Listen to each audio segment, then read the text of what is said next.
ಎಲ್ಲರಿಗೂ ನಮಸ್ಕಾರ. ನನ್ನ ಯೂಟ್ಯೂಬ್ ಚಾನಲ್‌ಗೆ ಸ್ವಾಗತ. ಇವತ್ತಿನ ವಿಡಿಯೋದಲ್ಲಿ ನಾವು ತುಂಬ ಸರಳ ಹಾಗೆ ಟೇಸ್ಟಿಯಾದಂಥ ಟೊಮೆಟೊ ಈರುಳ್ಳಿ ಪಲ್ಯವನ್ನು ಹೇಗೆ ಮಾಡೋದು ಅಂತ ನೋಡೋಣ. ಇದು ಬೆಳಗಿನ ಗಡಿಬಿಡಿಗೆ ಬರೀ 10 ನಿಮಿಷದಲ್ಲಿ ಚಪಾತಿಗೆ ಮಾಡಬಹುದಾದಂಥ ಒಂದು ಸೂಪರಾದ ಸೈಡ್ ಡಿಶ್ ಆಗಿದೆ. ಮೊದಲಿಗೆ ನಾವು ಈರುಳ್ಳಿಯನ್ನು ಹಾಗೆ ಟೊಮೆಟೊವನ್ನು ಸಣ್ಣದಾಗಿ ಹೆಚ್ಚಿಕೊಳ್ಬೇಕು. ಇದು ತುಂಬ ಸುಲಭವಾದ ರೆಸಿಪಿ, ಹಾಗೆ ಇದನ್ನು ಯಾರು ಬೇಕಾದರೂ ಮಾಡ್ಬೋದು. ಮೊದಲಿಗೆ ಬಾಣಲೆಯಲ್ಲಿ ಎಣ್ಣೆಯನ್ನು ಹಾಕಬೇಕು. 3-4 ಚಮಚದಷ್ಟು ಎಣ್ಣೆ ಹಾಕಿದರೆ ಸಾಕು. ಯಾವುದೇ ಅಡಿಗೆ ಎಣ್ಣೆಯನ್ನು ಬಳಸ್ಬೋದು.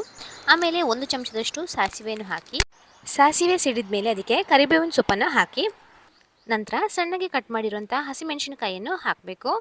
ಇಲ್ಲಿ 1 ಹಸಿಮೆಣಸಿನಕಾಯಿ ಹಾಕಿದ್ದೇನೆ. ನಿಮ್ಮ ರುಚಿಗನುಸಾರವಾಗಿ ಇದನ್ನು ನೀವು ಹೆಚ್ಚು ಕಡಿಮೆ ಮಾಡ್ಕೋಬೋದು.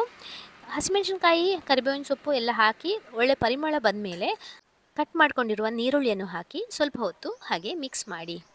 ಇವಾಗ ಇದಕ್ಕೆ ರುಚಿಗೆ ತಕ್ಕಷ್ಟು ಉಪ್ಪು, ಅರ್ಧ ಚಮಚದಷ್ಟು ಅರಿಶಿನ ಪುಡಿ ಮತ್ತು 1 ಚಮಚದಷ್ಟು ಸಕ್ಕರೆಯನ್ನು ಹಾಕಬೇಕು. ಸಕ್ಕರೆ ಹಾಕೋದ್ರಿಂದ ಈ ಪಲ್ಯದ ರುಚಿ ತುಂಬ ಚೆನ್ನಾಗಿರ್ತದೆ. ಆಮೇಲೆ ಇದನ್ನು ಒಂದು ಸಲ ಹಾಗೆ ಮಿಕ್ಸ್ ಮಾಡಬೇಕು. ನಂತರ ನಾವು ಕಟ್ ಮಾಡಿಕೊಂಡಿರುವಂತಹ ಟೊಮೆಟೊವನ್ನು ಹಾಕಬೇಕು. ಇವಾಗ ಎಲ್ಲವನ್ನೂ ಒಂದು ಸಲ ಚೆನ್ನಾಗಿ ಮಿಕ್ಸ್ ಮಾಡಬೇಕು. ಇದಕ್ಕೆ ನಾವು ನೀರನ್ನು ಬಳಕೆ ಮಾಡೋದಿಲ್ಲ. ಟೊಮೆಟೊದಲ್ಲಿ ಬಿಟ್ಟ ನೀರೇ ಇದಕ್ಕೆ ಸಾಕಾಗ್ತದೆ. ಈ ಪಲ್ಯಕ್ಕೆ ನಾನು ಕಿಚನ್ ಕಿಂಗ್ ಮಸಾಲ 1 ಚಮಚದಷ್ಟು ಹಾಕಿದ್ದೇನೆ.